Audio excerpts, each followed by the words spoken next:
Hello, and welcome to Mindset Mondays with DTK.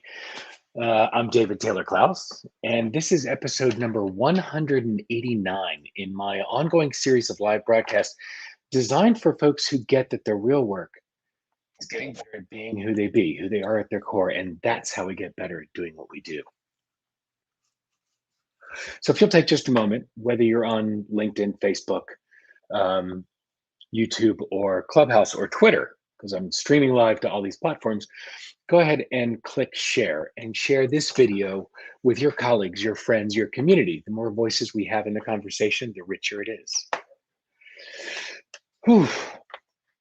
So just to make sure I can hear you, would love to have you let me know where you're connecting in from today. It's a great way to let me know you're here and from where. Well, today's a nice light way to start off fourth quarter. Um, Concept today is that 4 simple words can completely change a life. It's a guy named Kevin Breel. I encountered him first back in May of 2013. He did a TEDxTalk called Confessions of a Depressed Comic. And that talk gutted me. It was incredibly powerful. His willingness to say what seemed like 4 simple words. And here they are. It's I suffer from depression. And he talks about how that completely changed his life. And in declaring that, he was able to pull himself out of the shadows and be open with the people in his world about what was going on in his world. Speaking those words out loud and delivering an incredibly powerful TED Talk at age 19 was incredibly courageous. Kevin's talk helped him be more public with his battle with depression, and it allowed me to be even more public than I already had been. I'd been living with depression, and I have been since as long as I can remember. Now, most of that time I spent thinking that it was my fault, that it was my responsibility to fix it, that sharing it would be a burden to others, that I had to do all of this on my own. And that's such a common experience for folks who battle with depression. They don't want to burden other people with it. They don't want to admit that they feel broken. They don't want to reach out to get the help that will allow them, enable them to move forward. Problem is, each of those fallacies are completely false. Obviously, fallacies. The combination of the 4 is almost deadly, and it was for me. Almost, that is. So Tuesday this week, as soon as I woke up, I could feel that the depression was creeping in again. And it's interesting because I felt the signs for a while, but I started to feel that seep in a way that I felt like I was moving through quicksand. It was all I could do to keep going. I plowed through the structures that I set up in my world.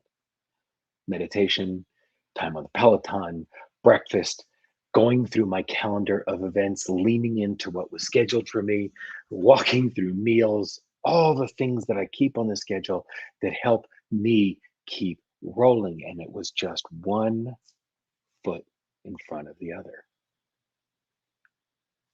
Sometimes plugging along is enough. Sometimes showing up is enough.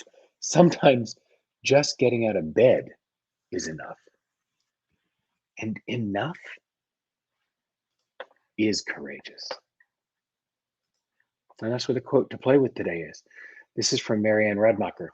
Courage doesn't always roar. Sometimes courage is the quiet voice at the end of the day saying, I will try again tomorrow.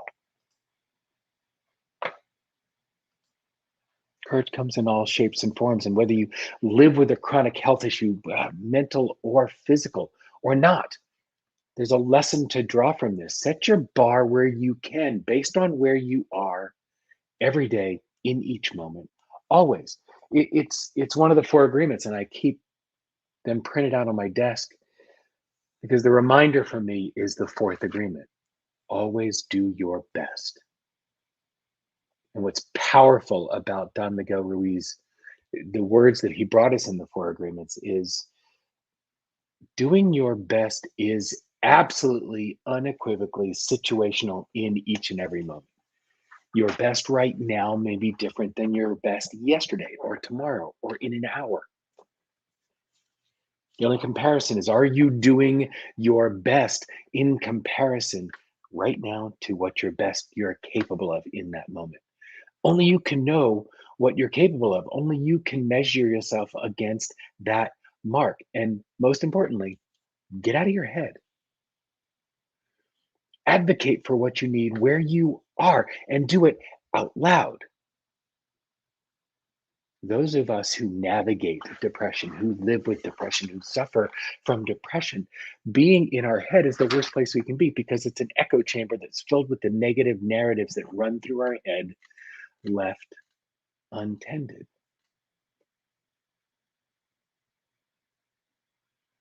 It's important to get out of your head.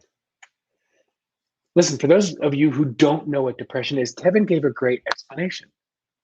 He said, there's a popular misconception that depression is just being sad when something in your life goes wrong. But that's just sadness. That's a natural thing. That's a natural human emotion. Real depression isn't being sad when something in your life goes wrong. Real depression is being sad when everything in your life is going right. It's the best definition I've ever heard outside of clinical. Real depression is being sad when everything in your life is going right. And that doesn't necessarily compute if you don't suffer from depression or if you're not close to someone who does. But that's what it is. Things can be spectacular. And I don't mean just on Facebook, but everything in your life can actually be going well, going right, and it's still slogging through quicksand. So if you have someone in your life living with depression, here's a quote from Stephen Fry. Stephen Fry is a very well-known British comedian, part of the comic duo Fry and Laurie. Hal Laurie is the guy who played um, not Bones, the other medical show, House. Anyway, Stephen Fry uh, wrote this specifically for people who have someone in their life living with depression. Try to understand the blackness, lethargy, hopelessness, and loneliness they're going through. Be there for them when they come through the other side. It's hard to be a friend to someone who's depressed, but it's one of the kindest, noblest, and best things you will ever do. It's hard to be a friend to someone who's depressed, but it is one of the kindest, noblest, and best things you will ever do. I'll post these two quotes in the notes underneath these for each of these live broadcasts, so they're there for you. And for those of you like me, live with and battle depression, listen to the words of our modern sage, Dwayne "The Rock" Johnson. I found that with depression, one of the most important things one of the important things you could realize is that you're not alone. And that's an important piece. Courage is a lot easier to muster when you realize you are not alone, and you're not. Courage doesn't always roar. Remember, sometimes courage is the quiet voice at the end of the day saying, I will try again tomorrow. So, regardless of what you're navigating this fine October morning or afternoon, if you're in Europe, take Sam Levinson's words to heart. Don't watch the clock. Do what it does. Keep going. So, this is the question today.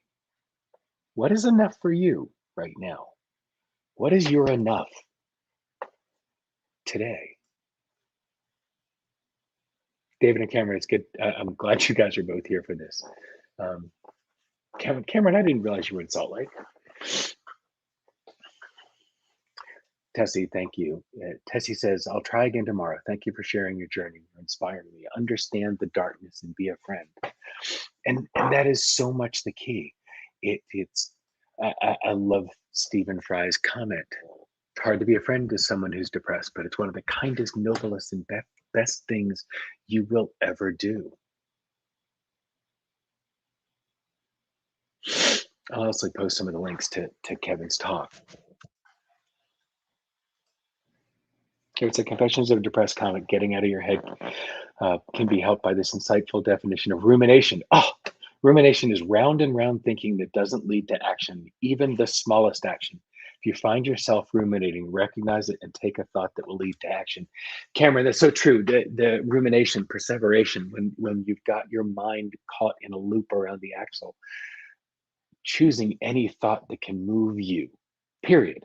Move you forward, move you out, move you in a different direction than around and around and around. That is an incredibly useful piece to bring in. Thank you, Cameron. Because that's what I mean by one of the things that happens when you get stuck in your head, in that echo chamber. There's no new thought that comes in. The patterns are well-worn neural pathways. Breaking those patterns by speaking out loud, by being in relationship with the people in your community, by speaking out loud. And whether for you it's saying I suffered from depression, or whether it's just saying I need support, whatever it is, as we start in the Northern Hemisphere, moving towards the time where the days get shorter, the nights get longer, and the holiday season, yes, I know it's a month and a half away, but it's coming. And for some folks, that's a very dark, complicated time. Be a friend to the folks around you that are navigating depression. It is an incredibly noble thing to do.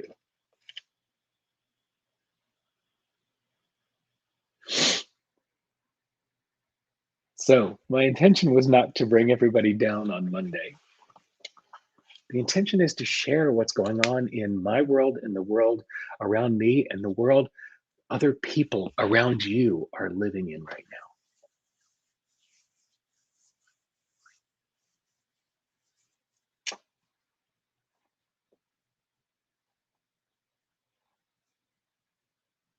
Thanks for tuning in this morning. I know that I'm not alone. And that's one of the ways that I get out of the rumination. It's one of the ways I get out of the perseveration. It's one of the ways I get out from twisted around the axle. And it's a critical life-saving thing to remember for folk that are suffering from depression. So don't let them be alone. And don't let them think they are.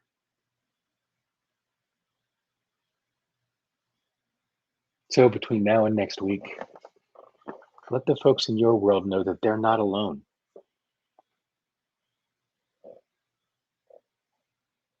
See you next week.